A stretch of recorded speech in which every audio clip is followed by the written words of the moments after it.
Magandang araw po sa lahat ng mga nakikinig sa channel na ito. Lalong-lalo na po sa inyo, Sir Misterio. Itago niyo na lamang po ako sa pangalang Joel, 37 anyos, taga isang liblib na barangay sa Camarines Sur. At nagtatrabaho po ako bilang delivery rider na naglilipod sa mga karatig baryo. Matagal ko na pong naririnig ang tungkol sa matandang babae sa amin. Hindi po siya dayo. Ipinanganak at tumanda siya sa parehong baryo. Ang bahay niya po ay nasa pinakadulo ng kalsada, katabi ng palayan kung saan nagsisimula na ang masukal na bahagi papuntang bukid. Luma po ang bahay niya, gawa sa kahoy at yero. May mababang bintana at pintuang hindi niya kailanman sinasarahan ng tuluyan. Kahit gabi, kahit umuulan, nakaawang lang po yun. Noon pa man, pinag-uusapan na po siya. May mga nagsasabing nakita raw siyang naglalakad sa palayan tuwing madaling araw. May iba namang nagsasabing minsan daw, hindi pa ang anino niya sa lupa.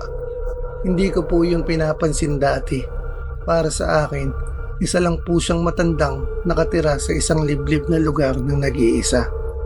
Hanggang sa ako na po mismo ang natasang maghatid ng mga parcel sa lugar na iyon. Tuwing dadaan po ako sa tapat ng bahay niya, may kakaiba po akong nararamdaman. Hindi po takot agad, kundi parang may nakatingin kahit wala naman ako nakikitang tao. Tahimik po lagi sa paligid ng bahay niya. Walang manok, walang aso, kahit mga ibon, bibihira. Isang hapon po, napansin kong basa ang lupa sa bakuran niya kahit walang ulan. Parang may bagong huhukayin o tinabunan. Hindi po iyon isa o dalawang beses lang. Paulit-ulit ko pong nakikita tuwing mapapadaan ako roon. May mga pagkakataon din pong napapansin ko na may dugo sa gilid ng puso niya. Hindi marami, hindi rin sariwa. Parang palaging hinugasan pero may naiiwang marka. Mas naging malinaw po ang lahat nung may isang buntis sa baryo na biglang nanghina. Wala pong paliwanag ang health center. Tahimik lang po ang balita. Pero napansin naming lahat na kinabukasan, sarado ang bahay ng matanda. Iyon lang ang araw na isinara niya ang pinto. Makalipas ang ilang linggo, bumalik po ang dating ayos. Bukas na naman ang pinto, tahimik na naman ang paligid. Isang madaling araw po, pauwi na ako galing biyahe. Madilim po ang daan at walang ilaw sa bahaging iyon. Pagdaan ko po sa tapat ng bahay niya, napansin kong may anino sa loob. Hindi po ito gumagalaw.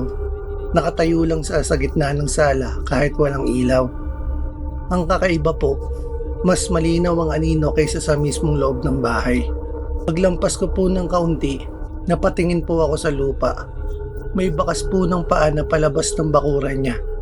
Hindi po pantay ang hugis. At ang dulo po ay tila hinila sa lupa.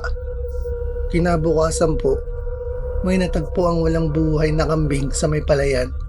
Walang sugat, walang bakas ng kagat, pero tuyo ang loob, ang sabi ng may-ari. Mula noon po, hindi na po ako dumadaan sa tapat ng bahay ng matanda kapag gabi. Kahit mas mahaba ang ikutin ko, mas pinipili ko na po iyon. Ang huling balita po namin sa kanya ay umalis na raw siya. Iniiwan ng bahay na bukas pa rin ang pinto. Walang iniwang gamit, walang bakas na may tumira roon.